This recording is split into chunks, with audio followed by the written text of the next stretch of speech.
Hola, ¿cómo están?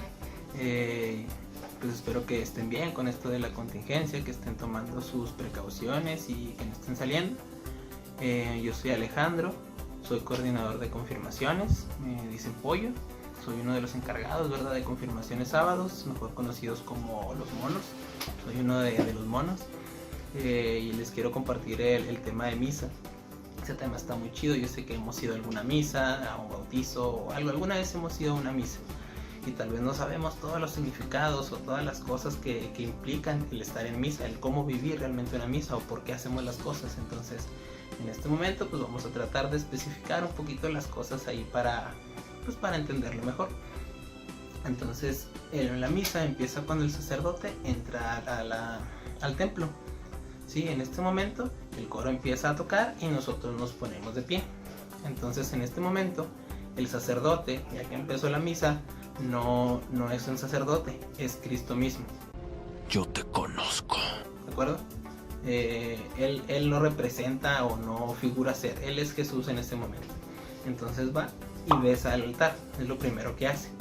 ¿Por qué se besa al altar? Pues porque el altar también es Jesús, ¿sí? Antes se hacían los sacrificios en un altar, por eso el sacrificio de nuestros pecados se hizo en Jesús. Entonces por eso se dice, creemos que el altar es Jesús también. Por eso también cuando pasemos por ahí tenemos que hacer una reverencia, señal de respeto a Jesús. Cierto. ¿Ah? Cierto. Entonces ya empezamos santiguándonos, ¿de acuerdo? Nos santiguamos de esta manera, en el nombre del Padre, del Hijo y del Espíritu Santo. Amén. Así empezamos la misa. Entonces ya el sacerdote dice: el Señor esté con ustedes y con su espíritu. Empieza el acto de contrición, que es en donde nosotros pedimos perdón por nuestros pecados y después hacemos la oración del yo confieso ante Dios Todopoderoso, ¿de acuerdo? Ese es el acto de contrición. Entonces ya después de esto empieza a tocar el coro el Gloria. Primero empieza con el Señor ten piedad y después se pasan a Gloria. Después de esto ya el sacerdote hace una pequeña oración y nos dice: se pueden sentar. Esto termina la primera parte de la misa. La misa se divide en 4 partes: los ritos iniciales, la liturgia de la palabra y la liturgia eucarística, y por último los ritos de conclusión. Entonces los ritos de inicio, los iniciales, ya los terminamos en este momento. Después de eso pasa una persona al ambón. Sí, el ambón es el artefacto, es como que un pilar en el cual se leen las lecturas. Es el ambón. Ahí pasa una persona y empieza a leer el Antiguo Testamento, y es de donde saca la primera lectura, alguna lectura del día. Después se lee el Salmo, después se lee la segunda lectura, y la segunda lectura se saca de alguna carta que hizo el apóstol San Pablo. Por ejemplo, que dicen de la carta del apóstol San Pablo a los Corintios. Entonces él hizo una carta a los Corintios, al pueblo de los Corintios, y de ahí se saca, o a los Filipenses, o a los Tesalonicenses, o a alguna carta de San Pablo. Normalmente se saca de ahí. Después de eso cantamos el Aleluya. Sí, cuando cantamos el Aleluya nos tenemos que poner de pie. ¿Por qué? Porque cada acción que hacemos en la misa tiene un significado. El estar sentado es estar atento y oyente. ¿Sí? Eso es lo que significa el estar sentado. El estar de pie significa que estamos ya listos y preparados para poder ser enviados, porque eso es lo que significa la misa. Misa viene de misión, entonces nos envían a hacer algo, a mandar lo que acabamos de recibir en la misa. ¿Vieron eso? Eso es ser bárbaro. Después de esto se lee el Evangelio, lo lee el sacerdote, y es muy importante que hagamos lo que hace el sacerdote, porque él en ese momento se signa, santigua primero el Evangelio y después él se signa, que es esto, ¿sí? Eso es signarse, esto es santiguarse, y la combinación de los dos es persignarse. Entonces el sacerdote se signa y dice: del Evangelio según San Mateo. Entonces nosotros respondemos: gloria a ti, Señor, ¿de acuerdo? Entonces ya se lee el Evangelio y después de eso dice: palabra del Señor. Y respondemos: gloria a ti, Señor Jesús. Ahí es cuando decimos el Jesús incluido. Después de eso ya nos permite sentarnos y empieza la homilía. La homilía, el sacerdote puede hablar de lo que él quiera, ¿sí? No se llama sermón, no se llama monólogo, no se llama de otra manera más que homilía, que es cuando el sacerdote habla enfrente de todos, ¿sí? y pues puede hablar de lo que quiera, de la primera lectura, del salmo, del evangelio, de felicitar a la quinceañera, a los casados o yo qué sé, ¿no? De lo que él quiera. Entonces, después de esto, después de que termine la homilía, rezamos el credo, que es un resumen de todo lo que creemos, ¿no? Creo en el Señor Jesucristo, Hijo único de Dios, creo en el Espíritu Santo, Señor y Dador de vida, creo en la Iglesia, que es una, santa, católica, shalala, shalala, ¿no? Toda la oración, que es un resumen de lo que creemos nosotros. Después de esto, hacemos una oración que se llama oración universal, ¿sí? Se leen unas preces en el cual se está pidiendo por cosas más específicas de la comunidad. Por ejemplo, si dice, por los gobernantes, para que Dios pueda entrar en sus corazones y el Espíritu Santo pueda darles pensamientos puros para poder gobernar el pueblo. Roguemos al Señor. Entonces todos respondemos, te rogamos, Señor.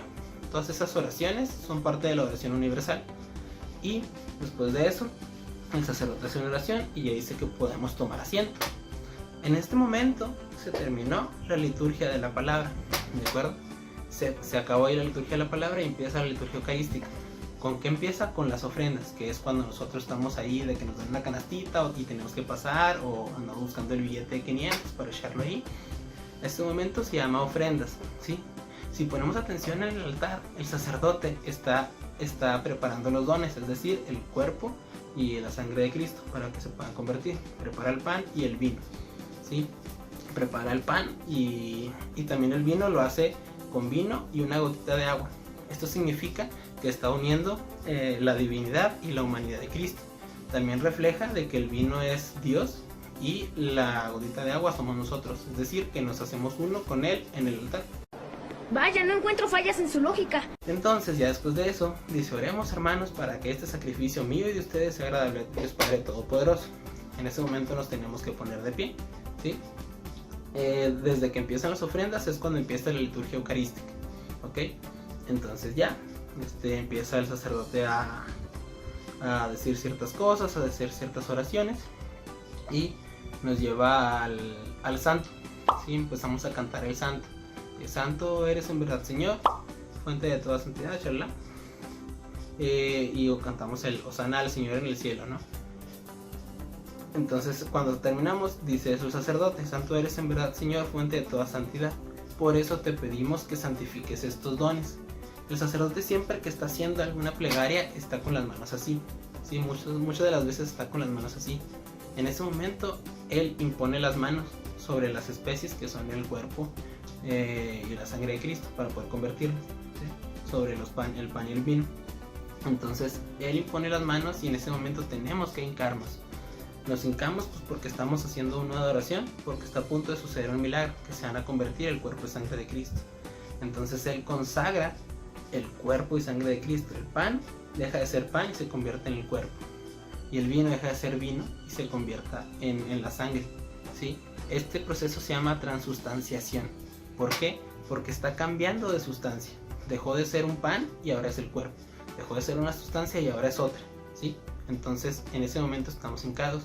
Cuando termina de consagrar, el sacerdote se levanta y dice, este es el sacramento de nuestra fe. En ese momento tenemos que levantarnos y responder, anunciamos tu muerte y proclamamos tu resurrección. Ven, Señor Jesús.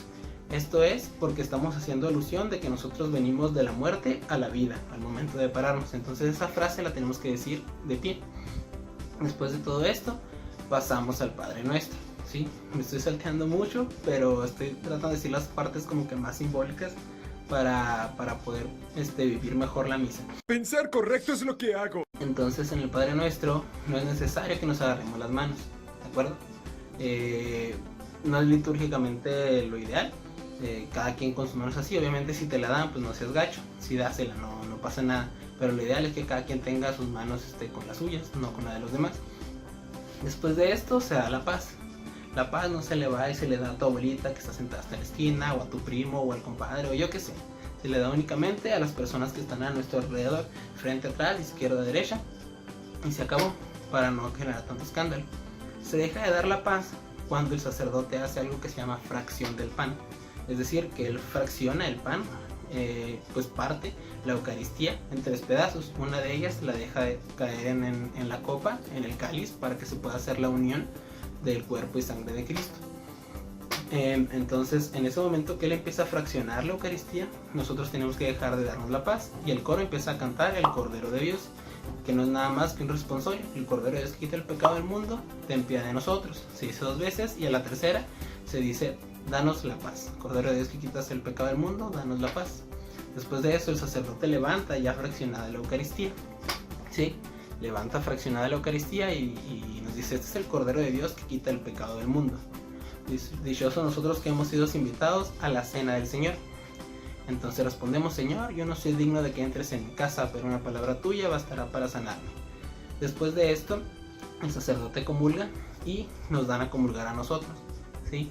Hay 2 tipos de comunión, espiritual y la física. Si no podemos comulgar físicamente porque no estamos en gracia, no hay ningún problema. Obviamente lo ideal es hacerlo, ¿sí? Siempre tenemos que procurar comulgar físicamente. Pero si no existe la comunión espiritual, no es momento de platicar, no es momento de cotorrear, no es momento de preguntarle al cordi de qué va a tratar la dinámica, qué temas se van a ver, sino que es momento de ponerte a hacer oración y decirle, Señor, no te puedo recibir físicamente, pero permíteme recibirte espiritualmente, ¿sí? Esto es la comunión espiritual.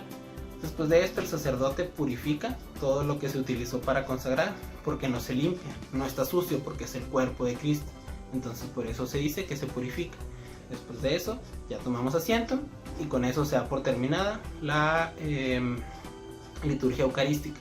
Ahora sí terminan los ritos de conclusión, que ya nada más son los avisos, pues algunas cosas parroquiales que nos digan y pues nos da la bendición. Entonces terminamos la misa y se puede terminar con un canto de despedida, de salida, pero no es necesario. Obviamente pues si lo hay, pues quédense hasta que se acabe. Pero la misa se termina en cuanto el sacerdote deja el templo, que se retira del templo. Entonces, pues a muy grande escala, eso es la misa. Es más o menos los significados que se tienen, cómo se tienen que vivir.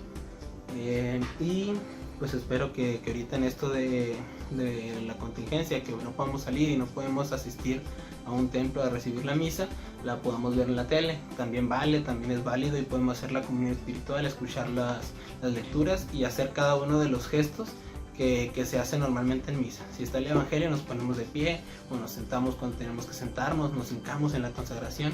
El chiste no es estarlo viviendo así en vivo tal cual, y ni si no vale. O sea, vale de igual manera, entonces hay que vivirla de igual manera a como lo haríamos en un templo, ¿sí? Esa es la recomendación. Y pues espero que se la sigan pasando bien, que sigan haciendo cosas chidas, que no se desesperen, que hay que estar mucho en oración y hay que estar constantemente pues disfrutando los momentos que tenemos con nuestra familia y procurar pues aprender nuevas cosas ahorita que tenemos un poquito más de tiempo. Espero que les vaya muy bien y pues nos vemos